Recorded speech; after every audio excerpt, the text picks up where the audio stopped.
Jangan-jangan dalam membangun hubungan, saudara itu fokusnya adalah dirimu sendiri. Kalau dirimu sendiri, me, myself, and I, maka saudara pasti akan mengalami banyak kekecewaan. Itulah sebabnya kita perlu menaruh Tuhan dan bagaimana seharusnya anak Tuhan menjalani setiap status dalam musim hidup kalian semua. Karena kalian punya musim hidup, kuliah, kerja, membangun karir, akhirnya membangun keluarga. Itu bagaimana menaruh Tuhan dan Injil di dalam center semuanya itu.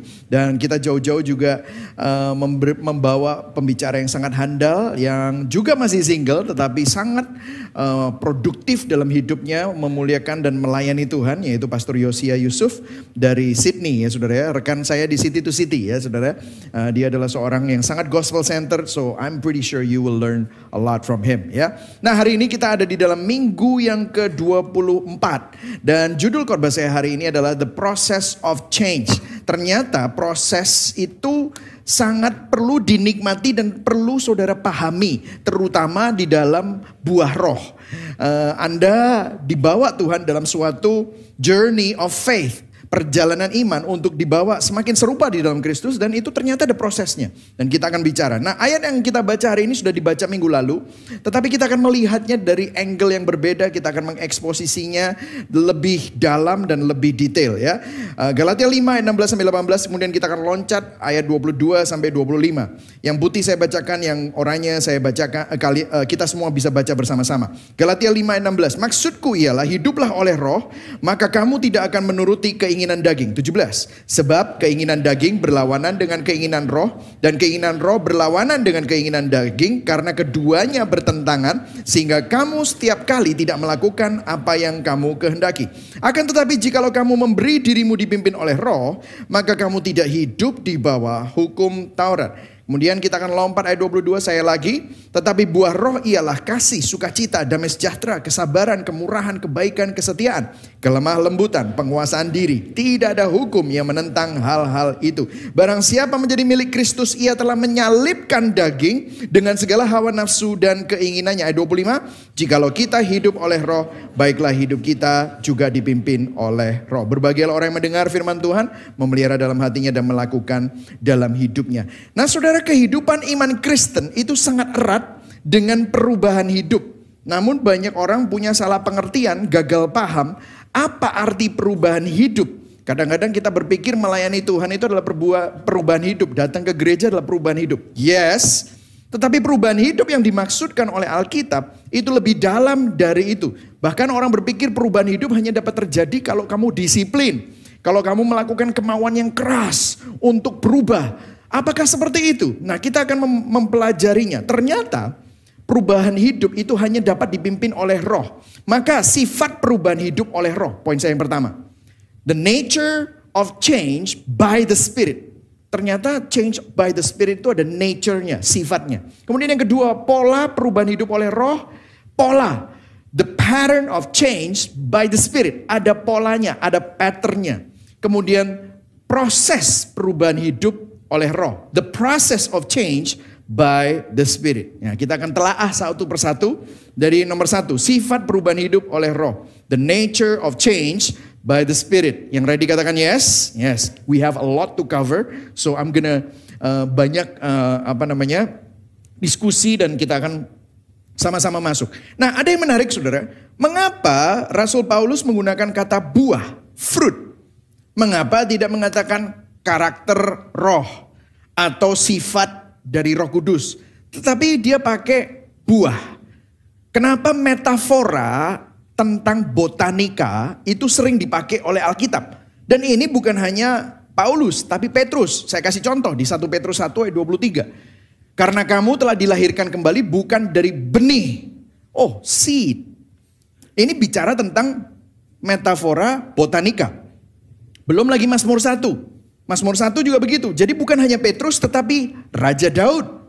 Berbahagialah orang yang tidak berjalan menurut nasihat orang fasik, tidak berdiri di jalan orang berdosa, tidak duduk di dalam kumpulan pencemooh, tetapi kesukaannya ialah Taurat Tuhan, yang merenungkan Taurat itu siang dan malam. Ayat 3 baca sama-sama. Ia seperti pohon yang ditanam di tepi aliran air yang menghasilkan apa?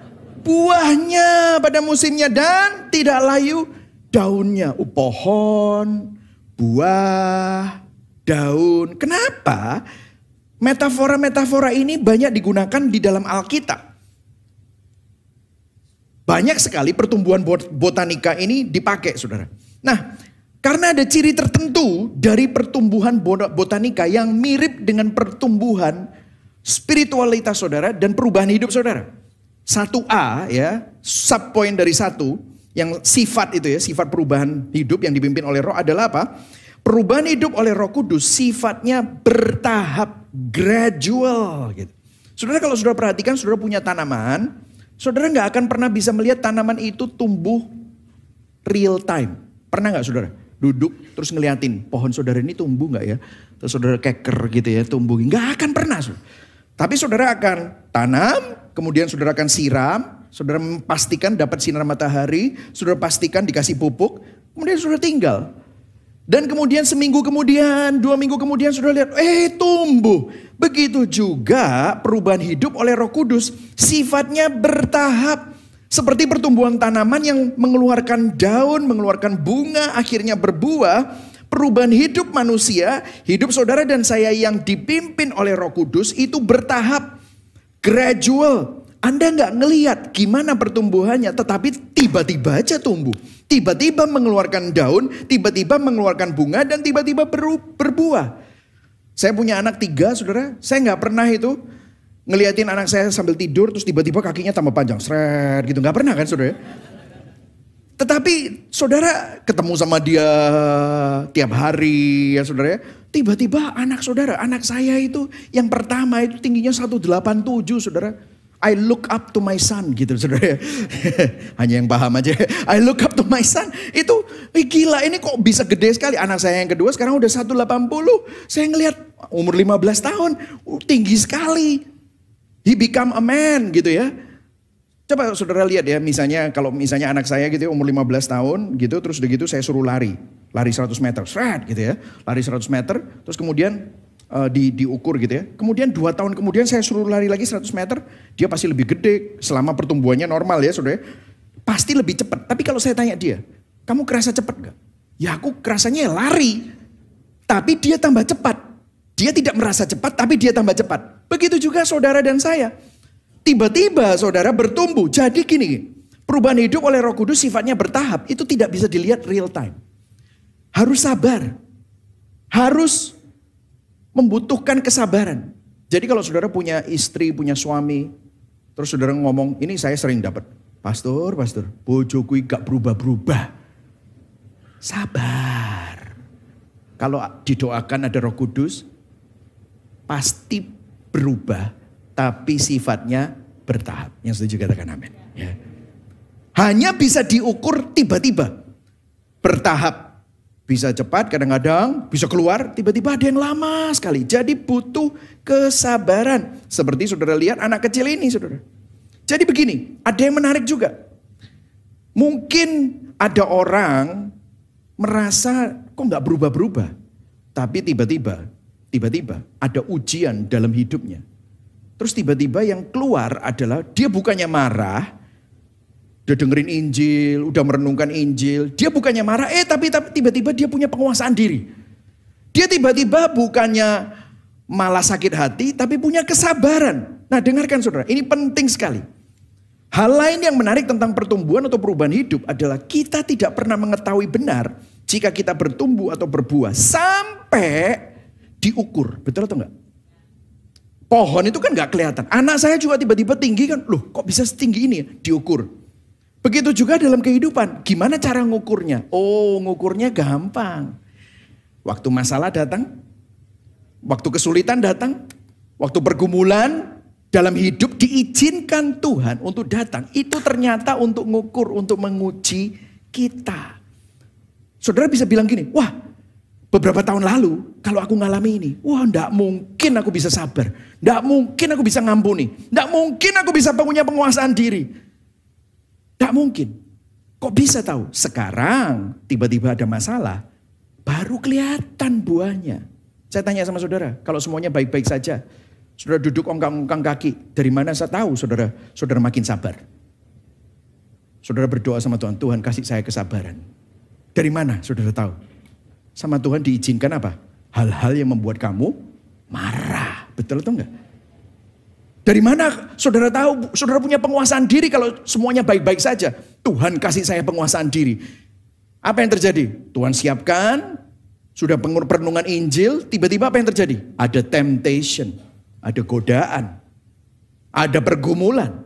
Saudara punya penguasaan diri, kalau itu buah dari Roh Kudus akan muncul. Disitulah akan muncul buah-buah itu secara otentik. Jadi saya mau memberikan pesan penggembalaan ini bagi Anda yang saat ini mengalami situasi dan keadaan yang sulit di dalam hidup saudara dan menghadapi orang yang sulit. Dengarkan ya, ini penting sekali. Sebelum mengubah orang lain dan situasimu, Tuhan lebih ingin mengubah hidupmu terlebih dahulu. Yang setuju katakan amin. Katakan pada kanan kiri, mulainya ya dari aku ini. Amin saudara ya. Jadi ini lebih penting saudara. Nah selanjutnya, kalau saudara lihat di sini buah, bukan buah dari dirimu loh. Saya senang sekali tadi dengan katekismus reformasi, mengingatkan bahwa kalau kita kudus, orang kudus itu bukan karena kamu kudus dulu, tetapi kekudusan Kristus tinggal di dalam kita dan kita mengenakan manusia baru. Orang kudus itu gara-gara kekudusan Kristus menguduskan kita. Kekudusan secara posisi. Artinya di dalam hidup saudara itu ada Roh Kudus. Artinya buah yang saudara keluarkan itu bukan buahnya Michael Christian, bukan buahnya nama saudara sendiri, tetapi buah dari Roh Kudus. Yang setuju katakan amin. Artinya gini loh, Tuhan gak pernah minta saudara mengeluarkan sesuatu yang saudara belum punya. Gimana bisa mengeluarkan sesuatu yang belum kita punya? Gak bisa. Fruit of the Spirit itu artinya bahwa kita semua yang ada di dalam Kristus adalah orang-orang kudus karena Kristus. Maka kekudusan itu bukan berarti belum ada di dalam hidup saudara. Kita sudah punya. Katakan sama-sama, saya sudah punya. Amin saudara. Saudara sudah punya. Kalau saudara lihat ya di sini ya. Tetapi buah roh ialah kasih, sukacita, damai sejahtera, kesabaran, kemurahan, kebaikan, semua itu ya. Kalau saudara lihat di sebelahnya kata kasih itu ada huruf H. Saudara buka Alkitab saudara semua bahasa Indonesia, terjemahan baru ada huruf H kecil. Saudara lihat di catatan kaki, kalau elektronik dipencet hanya, maka itu akan muncul merujuk pada Roma 5 ayat 1-5. Menjelaskan begini, Tuhan yang menginstall. Saya kenapa pakai kata menginstall? Saudara punya komputer bisa powerful, operating sistemnya bisa hebat, ini RAM-nya bisa tinggi, semuanya bagus, tapi nggak diinstal dengan productivity app atau software yang berguna seperti Office lah, maka komputer ini nggak ada gunanya. Saudara perlu install sesuatu supaya komputer ini bisa melakukan hal-hal yang produktif dan terlihat keluar powernya. Harus diinstal sesuatu. Kalau diinstal isinya virus, malware, percuma, akan rusak. Begitu juga hidup kita. Tuhan yang menginstal. Nah, bunyinya seperti apa? Roma 5, lihat. Saya kasih yang biru-biru itu semua. Saudara sudah punya. Melalui kasih karunia Tuhan di dalam Roh Kudus. Sebab itu, kita yang dibenarkan karena iman, kita hidup dalam apa? Damai sejahtera. Dengan Allah oleh karena siapa? Tuhan kita, Yesus Kristus. Ayat 2. Oleh siapa? Dia kita juga beroleh jalan masuk oleh iman kepada kasih karunia ini. Loh, oleh siapa? Yesus. Di dalam kasih karunia ini kita berdiri dan kita bermegah dalam apa? Pengharapan. Saudara gak putus asa, saudara punya pengharapan gara-gara siapa? Kristus. Kita berdiri di mana? Kasih karunia dari Kristus. Bahwa kita akan menerima kemuliaan Allah. Ayat 3. Dan bukan hanya itu saja, kita malah bermegah juga dalam apa? Kesengsaraan kita. Karena kita tahu bahwa kesengsaraan itu menimbulkan apa? Ketekunan. Saudara tahu bahasa ketekunan di situ itu mirip atau serumpun dengan kesabaran. Oh, kesabaran dari buah roh. Dan ketekunan menimbulkan apa? Tahan uji. Meskipun mengalami sengsara, tahan uji. Saudara tetap sabar, punya damai, punya sukacita. Tahan uji menimbulkan apa? Pengharapan. Oh, balik lagi pengharapan. Dan lihat, baca ayat 5, sama-sama yang keras. 1, 2, 3. Dan pengharapan itu tidak mengecewakan. Kenapa? Karena apa? Kasih Allah telah dicurahkan di dalam hati kita oleh siapa? Roh Kudus yang telah dikaruniakan kepada, diinstal sendiri sama Tuhan. Makanya total depravity itu ya, minggu lalu kita belajar bahwa manusia itu rusak total sama Tuhan. Gak cuma dibetulin, dimodifikasi, enggak. Diinstal, dilahirbarukan, dikasih roh yang baru, hati yang baru, bukan modifikasi yang lama. Wah, berikan tepuk tangan buat Tuhan. Ini luar biasa, amin saudara. Ini adalah sesuatu yang kabar baik saudara. Artinya kita bukan belum punya, terus disuruh menghasilkan sesuatu yang kita belum punya. No, kita sudah punya, cuman belum keluar, belum muncul buahnya, tapi sudah ada di dalam kita. Nah, ini yang membuat poin 1B, perubahan hidup oleh Roh Kudus bukan cuman hanya bertahap, tetapi sifatnya pasti. Karena di dalam saudara ada benih dan kuasa Roh Kudus yang memberikan kita kebangkitan rohani. Nah saudara, ada seorang yang namanya G. Campbell Morgan, adalah seorang hamba Tuhan Inggris. Dia menceritakan sebuah kisah di mana dia melihat sebuah contoh yang menunjukkan kekuatan dari pertumbuhan dari Roh Kudus ini. Dia bilang begini, dia pergi ke Italia, terus kemudian dia melihat sebuah kuburan di mana ada lempengan marmer besar di atas kuburan seseorang. Tapi dia lihat ada yang menarik. Rupanya dia tanya sama orang yang jaga kuburan, ini kenapa kok ada di sini? Nanti saya jelaskan apa yang terjadi di situ. Oh, orangnya yang jaga kuburan bilang, itu di dalamnya kuburan itu nggak sengaja ada benihnya pohon oak. Oak itu ek gitu. Masuk di dalam kuburan dengan tanah. Kita tutupin dengan lempengan marmer yang beratnya ratusan kilo. Besar saudara. Tapi apa yang terjadi? Pohon ek itu benihnya kecil. Kalau saudara lihat benih kecil lawan lempengan marmer yang beratnya ratusan kilo. Saya tanya, menangan mana? Ya pasti menangan lempeng marmer besar. Tapi waktu ditanam, tidak sengaja ditanam, mulai muncul pucuknya, tunasnya, batangnya, rantingnya, ada daunnya dan bertumbuh besar. Akhirnya apa yang terjadi? Itu lempengannya ditembus sama pohon sehingga pecah. Dan apa yang terjadi di tengah-tengah batu nisannya tiba-tiba muncul pohon besar gitu. Terus dia bilang, ini modelnya saya nggak nemu, ini cuma hanya saya baca ya. Tapi saya nemu, ternyata modelnya ada yang seperti gini, nemu saudara. Ini lempengan batu alam, beratnya ratusan kilo. Kalah sama tumbuhnya sebuah pohon. Kalau pohon dengan benih yang fana aja bisa seperti ini. Apalagi Roh Kudus yang ada di dalam hidup saudara. Pasti bisa mengalahkan dosa. Pasti tidak mungkin tidak. Karena ini adalah kekuatannya bukan dari kekuatan manusia. Tetapi pertumbuhan dari Roh Kudus. Karena ini bukan hanya buah biasa, tetapi ini adalah buah roh. Jika roh Allah ada di dalam kita, maka kita pasti akan mengalami perubahan hidup. Yang setuju katakan amin. Martin Luther bilang begini, kita diselamatkan hanya oleh iman, tetapi iman yang menyelamatkan tidak pernah sendirian. Kita tidak diselamatkan oleh perbuatan, tetapi jika tidak ada perbuatan, pasti ada yang keliru dengan imannya. Apa maksudnya pastor? Maksudnya gini, saudara dan saya tidak diselamatkan oleh buah, namun diselamatkan oleh karena kasih karunia oleh iman. Namun iman yang sejati, yang lahir dari kuasa Roh Kudus, pasti akan melahirkan buah yang nyata. Amin saudara.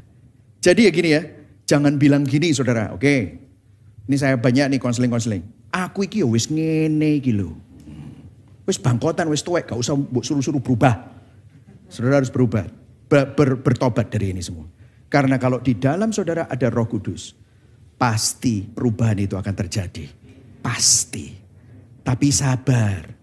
Jangan pasangannya berusaha untuk membuat pasangannya berubah. Disetting, cek no berubah bojoku. Gak bisa. Karena itu bukan wewenang saudara, tetapi Tuhan yang bekerja di dalam hidup seseorang. Yang setuju katakan amin. Oke, selanjutnya. Polanya seperti apa? Nah, polanya ya. Jadi yang tadi sifatnya itu adalah bertahap, slow bisa, tapi pasti. Jadi kalau saya mau ngomong dalam bahasa Inggris, slow but sure. Kenapa? Karena yang melakukan bukan manusia, benihnya, bibitnya dari Roh Kudus. Kemudian berikutnya, pola perubahan hidup dalam roh. Ya, seperti apa? Nah, kalau saya tunjukkan seperti ini, saudara ya. Yang kedua A itu gini, perubahan hidup oleh roh, polanya dari dalam keluar. Dari dalam keluar.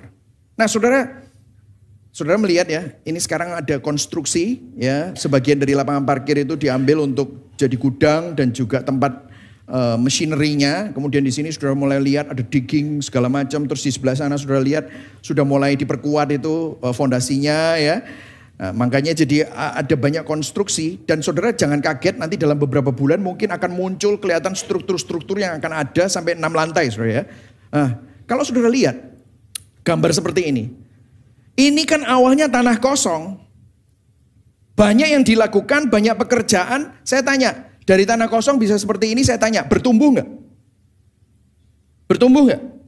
Bertumbuh. Kenapa dari tanah kosong jadi konstruksi, bertumbuh. Tapi pertumbuhan ini bukan pertumbuhan yang organik. Ini pertumbuhan yang mekanik. Kenapa? Dari luar ditambahkan bata, ditumpuk-tumpuk. Ada besi, dilas, ada bor dimasukkan. Itu semua pertumbuhan dari luar. Hasilnya apa? Gedung, benda mati, bukan buah. Ini benda mati. Mungkin saudara bilang, oh ya tapi kan ini kan gedung. Kalau pabrik kan menghasilkan produk Pak. Loh ya benar. Tapi lihat kalau misalnya pabrik mobil aja. Manufacturing juga gitu. Banyak yang dilakukan, banyak pekerjaan. Tapi tidak hidup. Hasilnya ada. Ada. Hasilnya produk. Barang mati. Ada pertumbuhan enggak? Ada, tapi pertumbuhan eksternal dari luar. Secara mekanis. Dengarkan, bukan ini yang dimaksud oleh Alkitab. Waktu kita bicara tentang pertumbuhan botanika, maka ini natural. Dari benih menjadi akar, menjadi batang, menjadi pohon, menjadi daun, menjadi bunga, dan menjadi buah. Kompleks, tapi tumbuhnya dari dalam. Indah, tapi bukan mekanik, tetapi organik. Sangat slow, tidak terlihat tapi pasti tiba-tiba ada perubahan dari dalam keluar. Nah, jadi ada perbedaan antara pertumbuhan mekanik dan organik. Akan saya jelaskan maksudnya apa. Saya membaca biografi dan kayak artikel-artikel tentang tokoh-tokoh iman. Salah satunya adalah Martin Luther. Satunya lagi adalah John Wesley. Martin Luther itu siapa? Tokoh reformasi. John Wesley itu siapa? Seorang tokoh revival yang membawa sebuah kebangunan rohani melalui gereja Metodis. Mereka mengaku sendiri bahwa sebelum mereka lahir baru, mereka itu sudah orang Kristen. Mereka mengaku di dalam buku-buku dan tulisan-tulisannya, mereka adalah orang yang sangat religius. Beberapa tahun sebelum mereka memahami Injil dan benar-benar bertobat dan lahir baru, mereka itu perhatikan baik-baik. Mereka melakukan hal-hal yang baik. Mereka menulis buku. Mereka ngajar Alkitab, mereka memberi sedekah kepada orang miskin, mereka melayani di gereja, mereka melakukan kegiatan-kegiatan rohani, mereka bahkan menumbuhkan perbuatan baik mereka, mereka mengembangkan daftar perbuatan baik mereka, tetapi mereka tidak bertumbuh secara rohani. Hati mereka tidak berubah, yang terjadi adalah pertumbuhan mekanik. Banyak orang seperti ini. Kok bisa? Coba lihat Yesus ngomong apa. Ini Matius 7 ayat 20 sampai 23. Baca ayat 20, baca semua. 1, 2, 3. Jadi dari buahnya lah kamu akan mengenal mereka. Terus kemudian dia deskripsikan apa? Ini yang bukan buah. Oke? Dari buahnya lah kamu akan mengenal mereka. Terus kemudian dia deskripsikan yang bukan buah. Bukan setiap orang yang berseru kepadaku Tuhan, Tuhan akan masuk ke dalam kerajaan surga. Melainkan dia yang melakukan kehendak Bapakku di surga. Lihat. Apa sih orang yang berseru Tuhan, Tuhan itu ngapain aja sih? Lihat. Ayat 22. 1, 2, 3. Pada hari terakhir banyak yang akan berseru kepadaku. Baca sama-sama. Tuhan, Tuhan, bukankah kami bernubuat demi namamu dan mengusir setan demi namamu dan mengadakan banyak mujizat demi namamu juga. Ayat 23. Pada waktu itulah aku akan berterus terang kepada mereka dan berkata, aku tidak pernah mengenal kamu, enyahlah daripadaku, kamu sekalian pembuat. Ini jujur ya saudara, saya pernah didatengin orang bawa ayat ini. Dia bilang gini, Ini serius. Bapaknya ini benar-benar serius. Duduk, Pak, saya pasti masuk neraka. Loh, kenapa Pak? Gitu. Ono ayatnya Pak. Jadi ada nama Bapak pasti masuk neraka. Nggak, ayatnya. Dia buka ayat ini. Loh Pak, ilmuku ini gak sampai samono Pak. Maksudnya ilmu apa? Aku belum bisa bernubuat. Aku belum bisa mengusir setan. Aku belum mengadakan mujizat. Ini orang-orang ilmu segini. Ini kayak perguruan silat aja pikirannya dia ya saudara ya. Ada ilmunya gitu saudara ya. Bernubuat, mengusir setan, mengadakan mujizat. Tuhan Yesus gak pernah kenal Pak. Lah aku ya apa? Aku belum pernah melakukan itu semua. Wis pasti aku masuk neraka. Dia bilang gitu. Ini serius. Tapi saudara lihat. Ini bukan buah. Loh ini apa? Pelayanan. Loh tapi kan Pak ini kan ilmunya sudah tinggi. Ya mungkin saudara juga bilang seperti perguruan silat gitu saudara. Tapi lihat. Di hari akhir. Orang itu. Dia gak bermegah sama Tuhan loh. Bukankah saya ganti. Aku sudah bernubuat. Bukankah aku sudah mengusir setan? Bukankah aku sudah mengadakan banyak mujizat? Loh, tidak ada nama Tuhan loh di sana. Yang dia banggakan siapa? Perbuatannya. Yang dia banggakan apa? Karunianya, pelayanannya. Saudara, dasarnya pelayananmu, dasarnya perbuatan baik saudara, itu di mana? Orang pelayanan belum tentu lahir baru dan berbuah loh. Namun orang lahir baru pasti berbuah dan melayani Tuhan. Yang setuju katakan amin. Jangan dibalik. Dasar pelayanan kita itu apa? Untuk dikasihi Tuhan. Anda bermegah atas perbuatanmu. Makanya ada orang yang begitu rohani. Tapi sombong sekali ya orang itu ya. Tapi kok tinggi hati sekali suka merendahkan orang dan menghakimi orang ya. Ada orang yang kelihatannya rohani punya karunia-karunia macam-macam. Aduh.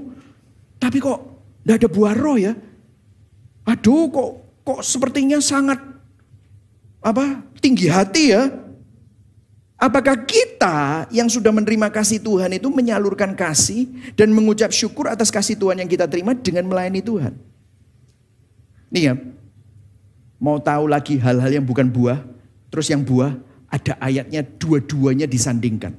Pernah tahu? Ayat ini sering ditulis dan dibaca pada saat wedding. 1 Korintus 13. Sekalipun aku dapat berkata-kata dengan semua bahasa manusia. Bisa ngomong 7 bahasa, 8 bahasa. Dan bahasa malaikat. Nah kurang apa? Bahasa roh. Menerjemahkan bahasa roh. Hebat loh ini. Lihat. Tetapi jika aku tidak mempunyai kasih. Buah roh. Jadi yang tadi bukan buah. Buah rohnya keluar. Aku sama dengan orang yang berkumandang dan canang yang gemerincing. Tong kosong nyaring bunyinya. Gak ada gunanya. Sekalipun, nah ini nih. Aku mempunyai karunia untuk bernubuat. Lo keluar saudara. Aku mengetahui segala rahasia, memiliki seluruh pengetahuan. Dan sekalipun aku memiliki iman yang sempurna untuk memindahkan gunung. Mujizat ini. Betul. Tetapi jika aku tidak mempunyai apa? Kasih. Aku sama sekali tidak berguna. Ini orang suka baksos. Orang suka punya yayasan. Sekalipun aku membagi-bagikan segala sesuatu yang ada padaku. Jadi martir dan bahkan menyerahkan tubuhku untuk dibakar. Oh ternyata jadi martir punya yayasan bakti sosial bukan buah. Tetapi jika aku tidak mempunyai kasih. Ayo baca sama-sama. Sedikit pun tidak ada faedahnya bagiku. Perhatikan baik-baik. Jika hidup Anda tidak mengalami perubahan.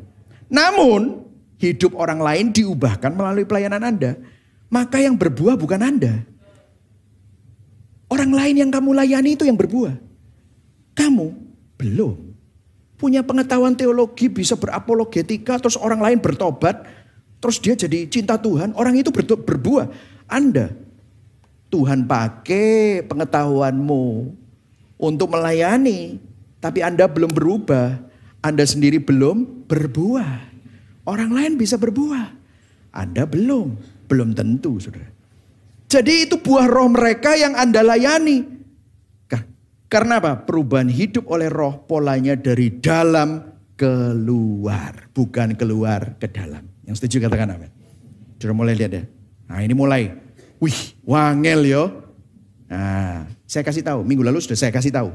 Kekristenan itu bukan angel. Kekristenan itu tidak mungkin. Makanya saudara butuh juru selamat. Saudara butuh Yesus. Saudara butuh Tuhan sendiri. Karena ini bukan agama. Kalau agama itu bisa dilakukan. Amin saudara. Selanjutnya 2B. Perubahan hidup oleh roh, polanya apa? Simetris, suatu rangkaian keutuhan. Nah minggu lalu saya sudah jelaskan ini. Bahwa ini satu buah 9 rasa. Seperti satu permata punya 9 sudut pandang keindahan. Tapi semuanya satu. Jonathan Edwards bilang begini. Ada perpaduan rangkaian anugerah di dalam kekristenan. Artinya Anda tidak bisa mendapatkan pertumbuhan dari satu bagian dari buah roh tanpa pertumbuhan di semua bagian yang lain. Jadi kalau saudara baca tadi, kasih, sukacita, damai sejahtera, kesabaran, kemurahan, kebaikan, kesetiaan, kelemah lembutan, penguasaan diri, itu semua kesatuan. Tidak terpisahkan. Perhatikan baik-baik. Kalau saudara bilang, orang itu tuh loh punya kebaikan. Nah minggu lalu sudah sempat kita bicarakan. Dengarkan, kebaikan kita tanpa kuasa Roh Kudus hanyalah temperamen sifat alami. Mungkin saudara sanguin, makanya saudara itu punya joy, sukacita, orangnya asik, orangnya rame. Pernah ketemu sama orangnya, ketemu sama dia, aku jadi happy, seneng, positive vibe. Wah kan gitu kan saudara ya, asik gitu saudara. Temperamen sifatnya itu memang seperti itu, sanguin gitu ya. Ya kan, ada orang yang melankolik sekali, orangnya suka merenung gitu ya. Ketemu sama dia saudara langsung bad mood gitu saudara. Ya gak enak, itu temperamennya dia gitu. Dan dari latar belakang seseorang punya temperamen gitu. Ada orang itu leadership skillnya benar-benar kolerik gitu. Itu kolerik gitu. Myers and Briggs itu mungkin INTP, INTJ ya.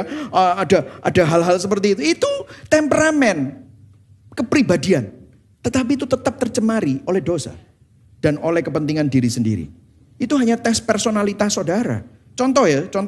Ada orang memiliki kelemah lembutan. Namun belum tentu memiliki kesetiaan. Lah ini kan repot. Ada orang yang bilang, dia itu lemah lembut tapi gak setia. Loh lah, berkontradiksi.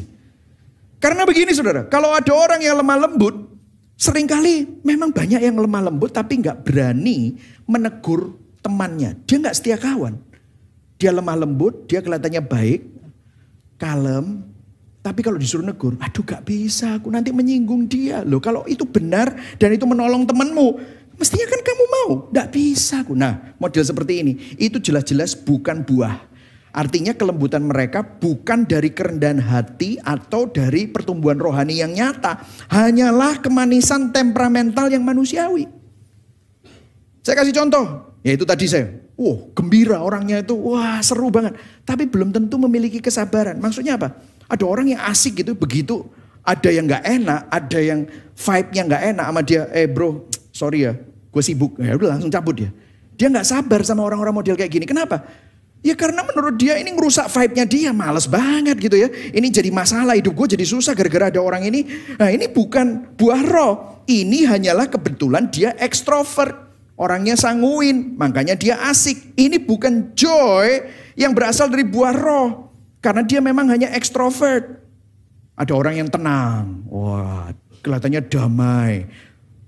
Kayaknya gak bisa diganggu. Tapi belum tentu memiliki kemurahan. Ini bukan kedamaian sejati. Tetapi kenapa kok dia punya kedamaian? Karena dia gak peduli. Kayak kuda itu dikasih gini. Gak peduli orang mau ngawang apa. Mau mati, jungkir balik, sakit. Masuk ICU sembarang. Sing penting aku zen. Gitu. Saudara, ini bukan dari buah roh. Jadi gak peka. Membuat orang juga males approach Anda. Kenapa? Ya Anda gak terlalu peduli sama orang. Ini saya bawa ke kerohanian ya yang terakhir. Ada orang kelihatannya cinta Tuhan namun tidak memiliki kebaikan atau kasih kepada orang lain. Dia hanya melakukan kegiatan agama, kegiatan rohani namun hatinya tidak berubah. Jelas-jelas nih 1 Yohanes 4 ayat 20. Saya kasih ini untuk basis tadi.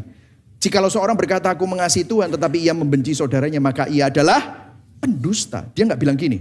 Jika seorang berkata, aku mengasihi Allah, dia membenci saudaranya, dia kurang balance hidupnya. Enggak gitu loh. Pendusta. Kenapa? Kalau benar ada roh Allah, pasti kalau dia membenci orang, enggak nyaman. Roh Allah itu akan bilang, ingat kamu itu diampuni dosa. Kamu tahu enggak, kamu itu musuh Allah. Allah itu mestinya benci orang berdosa. Tapi dia nyelamatin kamu. Meleleh hatinya. Tuhan, kok bisa ya? Artinya, aku ini nggak bisa ngasih dia, berarti aku lupa. Aku ini udah diampuni dan dikasih. Karena barang siapa tidak mengasihi saudaranya yang dilihat, nggak mungkin mengasihi Allah yang tidak dilihat. Ya saudara ya. Jadi ini adalah sifat, pola. Saya berikan sedikit rangkuman sebelum kita masuk ke dalam penutupan. Jadi perubahan hidup oleh roh sifatnya bertahap dan pasti. Perubahan hidup oleh roh, polanya dari dalam keluar dan simetris. Pasti suatu rangkaian keutuhan. Tidak bisa dipisah-pisah. Nah terus gimana prosesnya? Nah ini prosesnya. Ada 3 subpoint. Saya akan cepat each 5 minutes ya. Coba saudara lihat. Barang siapa menjadi milik Kristus Yesus. Baca sama-sama 1, 2, 3. Ia telah menyalibkan daging dengan segala hawa nafsu dan keinginannya. Poin yang pertama dari poin yang ketiga ini adalah.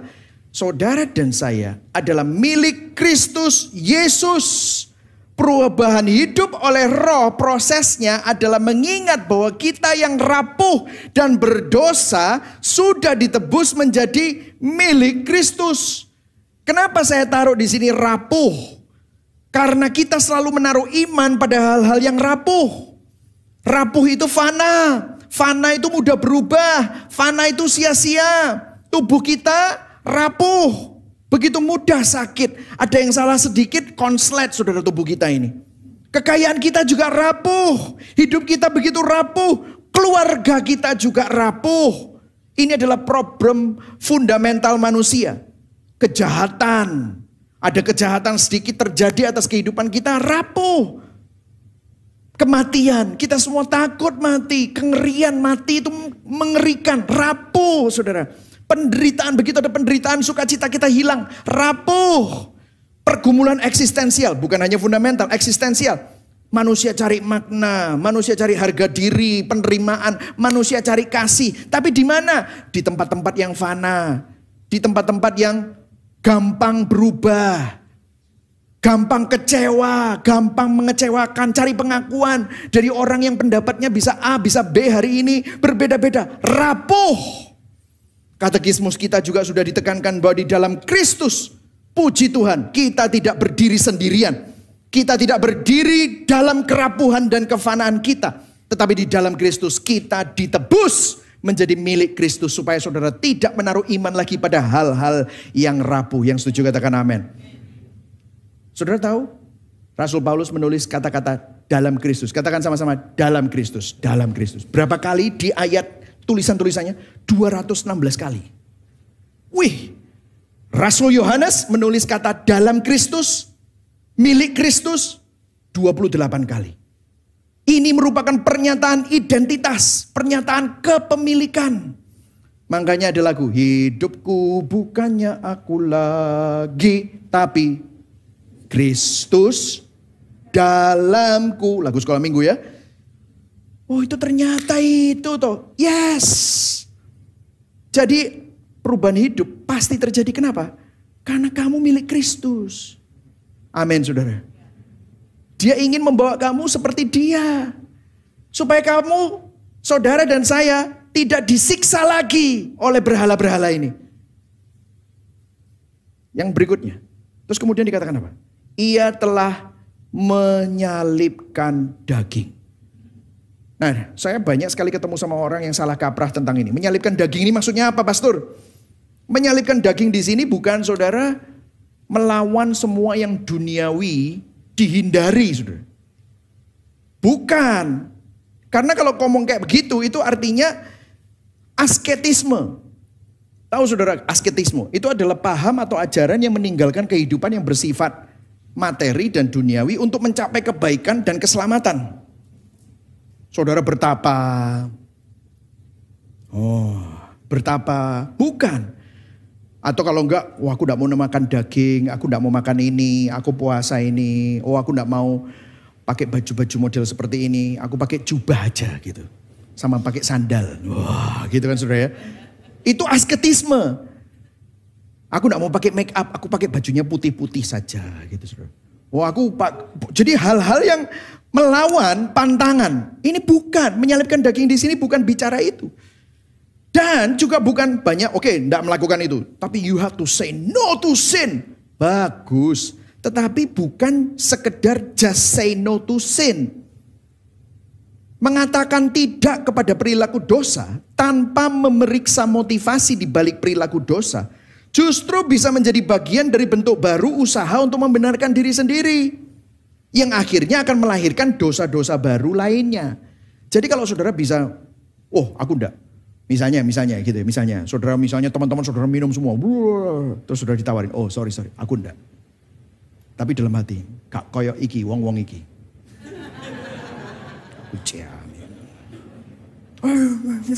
Sorry, aku enggak. Gak kayak wong-wong bodoh iki ya misalnya kamu. Loh, itu bukan buaro. Sombong kamu itu. Betul ya? Ngerti ya saudara? Jadi bukan cuma hanya enggak. Aku enggak pernah selingkuh. Gak kayak wong-wong itu selingkuh kabeh, gak main ya saya. Sombong saudara. Jadi akhirnya apa? Mengatakan tidak pada perilaku dosa tapi enggak meriksa motivasi di hati kita. Jadi ini bukan yang dimaksudkan menyalibkan. Apa yang dimaksudkan? Nah ini trik 3B. Artinya mengidentifikasi dan membongkar berhala yang ada di dalam hati yang rapuh. Maksudnya apa? Kita menghancurkan kuasa dan daya tarik yang dimiliki oleh hal-hal yang rapuh dan fana itu tadi itu loh. Kita hancurkan kemampuan mereka untuk menggoda pikiran kita dan mengobarkan hasrat yang tidak sesuai dengan firman Tuhan.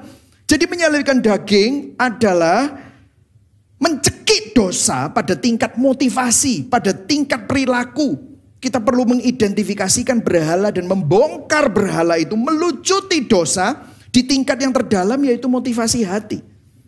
Nah, mungkin saudara tanya, gimana caranya? Caranya ada saudara. Lihat di sini. Ia telah menyalibkan daging dengan segala hawa nafsu dan keinginannya. Minggu lalu kita udah belajar kata-kata epitumia. Katakan sama-sama. Epitumia. Itu adalah keinginan yang berlebihan. Nafsu yang berlebihan. Coba dicek. Apa yang hati kita inginkan secara berlebihan. Kalau saudara bilang, aduh aku ya gak bisa hidup loh kalau gak ada orang itu. Aduh aku tuh kalau misalnya saudara ngomong gini. Kalau aku nikah sama dia. Waduh hidupku bahagia pasti.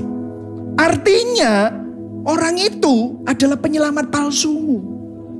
Hal itu adalah penyelamat palsu. Pseudo savior. Padahal orang itu manusia berdosa. Apa yang terjadi setelah saudara nikah sama dia? Dan akhirnya saudara menjalani kehidupan dan orang itu mengecewakan saudara. Apa yang terjadi? Hidupmu hancur.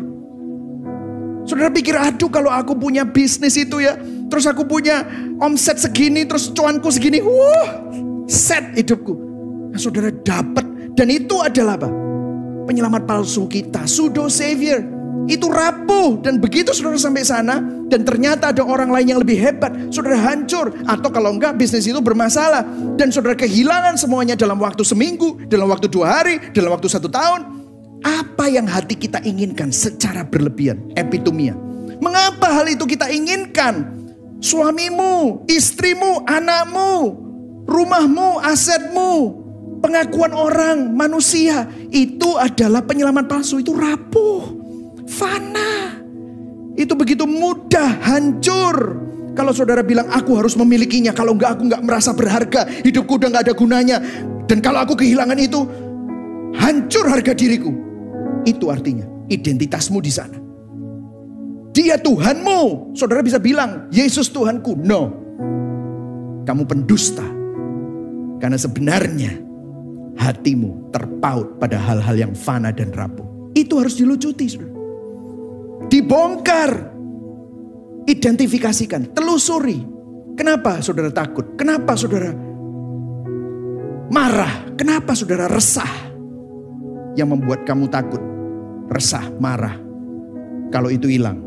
Nah, kelihatan. Itulah Tuhanmu yang rapuh. Kamu mestinya gak percaya. Kamu mestinya gak pasti. bertobat. Bertobat karena hal itu, hal-hal yang bukan Tuhan yang asli. Itu yang membuat hidup saudara rapuh. Setelah bertobat ngapain? Ayat 25. Baca sama-sama. 1, 2, 3. Jikalau kita hidup oleh roh, baiklah hidup kita juga dipimpin oleh roh. Bahasa Inggrisnya lebih bagus. If we live by the Spirit, let us also keep in step with the Spirit. Artinya apa? Gantikan keinginan kita terhadap berhala dan hal-hal yang rapuh dan fana itu dengan apa yang diinginkan Roh Kudus. Dengarkan saudara, jika daging memiliki epitomia, maka Roh Kudus juga memiliki epitomia. Daging maunya hal yang rapuh. Roh Kudus akan memimpin kita menginginkan apa yang Roh Kudus inginkan. Apa yang Roh Kudus inginkan? Minggu lalu kita udah belajar. Semua yang Roh Kudus inginkan akan selalu memandang bukan kepada saya, tetapi kepada Yesus, kepada karya salibnya. Mengapa? Karena di salib Tuhan memberikan solusi akan kerapuhan saudara. Karena di salib Tuhan memberikan jalan keluar akan kefanaan saudara. Apa yang terjadi di salib? Di salib, di sana Allah menunjukkan kasih-Nya yang terbesar kepada kita. Dengan apa? Merengkuh kerapuhan kita. Tuhan gak cuma duduk di tahta di surga, membiarkan kita disiksa oleh kerapuhan dunia. No, Dia mengosongkan dirinya. Dia tidak menganggap kesetaranya dengan Allah sebagai milik yang harus dipertahankan, tetapi Dia merengkuh kerapuhan saudara. Dia merasakan penderitaan terberat. Kalau saudara menderita dan bilang penderitaanku berat, no, penderitaan Yesus lebih berat. Dia Tuhan yang mengerti penderitaanmu. Dia mengalami kejahatan terbesar. Sang hakim harus diadili, sang hakim harus dihukum, sang hakim harus divonis bersalah. Dia menjalani kengerian maut. Supaya apa? Supaya saudara tidak menemukan keutuhan di tempat-tempat yang rapuh lagi. Supaya kita menemukan keutuhan kita di dalam Kristus. Saudara tidak perlu mencari penerimaan dari mertuamu yang bisa berubah, dari suamimu yang tidak konsisten, dari istrimu yang bisa mengecewakan, dari anak-anakmu yang belum tentu hormat sama kamu. Saudara tidak perlu mencari penerimaan lagi di situ. Saudara mendapatkan penerimaan di dalam Yesus. Inilah anakku yang kukasihi, kepadanya lah aku berkenan. Perkenanan saudara ada di dalam Kristus. Saudara bisa tenang. Karena Tuhan yang sama yang memilih saudara, memastikan bahwa Dia menginstall Roh Kudus-Nya di dalam hati saudara.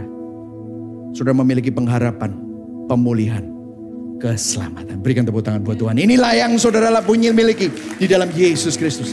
Roh Kudus akan memimpin kita kepada keindahan Injil. Lihat Yesus. Lihat keindahan dari apa yang telah Yesus lakukan. Lihat kemuliaannya, lihat kasih-Nya. Itulah sebabnya setiap kali saudara dengar Injil, hati saudara bergetar. Hati saudara meleleh, air matamu berlinang. Saudara tersentuh, terharu dan bersyukur. Kenapa? Saat kita melihat keberdosaan kita.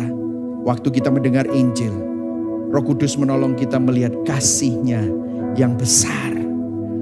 Poin yang terakhir, perubahan hidup oleh roh prosesnya adalah melihat keindahan Kristus, kasih-Nya, dan karya salibnya. Timothy Keller bilang begini, every other religion and philosophy says you have to do something to connect to God. But Christianity says, no, Jesus Christ came to do for you what you couldn't do for yourself. Semua agama, semua filosofi dari dunia berkata bahwa kamu harus melakukan sesuatu dulu untuk berkenan dan berhubungan dengan Tuhan. Tetapi kekristenan berkata tidak. Yesus Kristus datang ke dunia untuk menyelesaikan sesuatu dan melakukan sesuatu yang kita tidak dapat lakukan oleh kekuatan kita sendiri. Galatia 2 ayat 19b. Baca sama-sama. Dan kemudian baca yang ayat 20. Kemudian kita akan akhiri. 1, 2, 3. Supaya aku hidup untuk Allah, aku telah disalibkan dengan Kristus. Ayat 20. Namun aku hidup, tetapi bukan lagi aku sendiri yang hidup, melainkan Kristus yang hidup di dalamku. Berikan tepuk tangan buat Tuhan. Amin.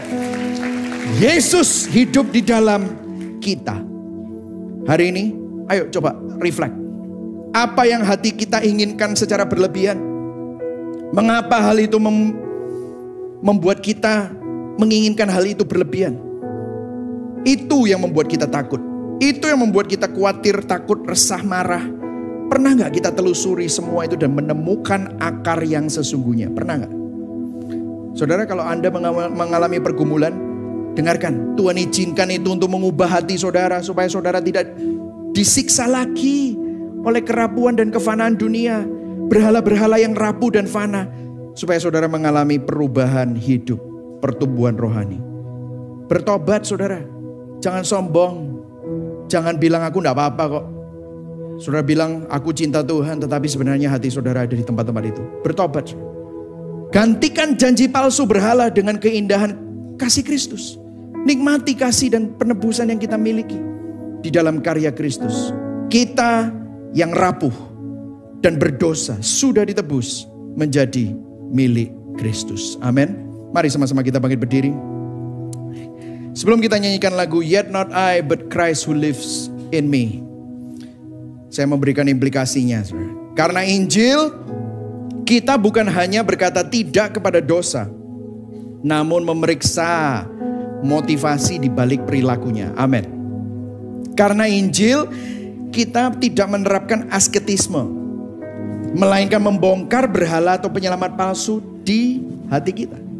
Karena Injil, perubahan hidup terjadi bukan karena kerasnya kemauan kita, melainkan dengan merenungkan keindahan kasih Kristus saja. Yang setuju katakan amin. Amin. Mari sama-sama kita nyanyikan lagu ini. Sungguh besar anugerah dalam Yesus, kasih surga yang tak tertandingi, sukacita, kebenaran yang bebaskan, kasih sempurna, damai yang kekal. Harapanku hanyalah pada Yesus. Hidupku berpaut padanya. Oh betapa indah dan mulia bagianku, karena Dia Kristus dalamku. Jadikan lagu ini doa perenungan kita, biar kita sama-sama sadar bahwa di dalam gelapnya pergumulan kau gak pernah sendiri. Dalam gelap ku tak pernah sendiri. Di pihakku Sang Penyelamat, serta dalam kekuranganku sukacita, sebab kuasa-Nya sempurna dalamku. Jangan pernah takut. Ku tak takut, karena Dia gembalaku. Dalam lembah Dia yang pimpinku. Oh mau dan sengsara telah dikalahkan, karena Dia Kristus dalamku. Khotbahkan Injil pada diri saudara sendiri dengan lirik yang berikut ini. Inilah Injil. Di dalam Yesus Dia tanggung. Di dalam Dia yang tanggung semua dosaku. Yesus yang pegang hari esokku. Darahnya yang tercurah ampuniku. Amin. Dia bangkit mengalahkan maut. Ku percaya Dia kalahkan dosaku, sekarang dan untuk selamanya. Oh betapa heran ku telah dibebaskan, karena Dia Kristus dalamku.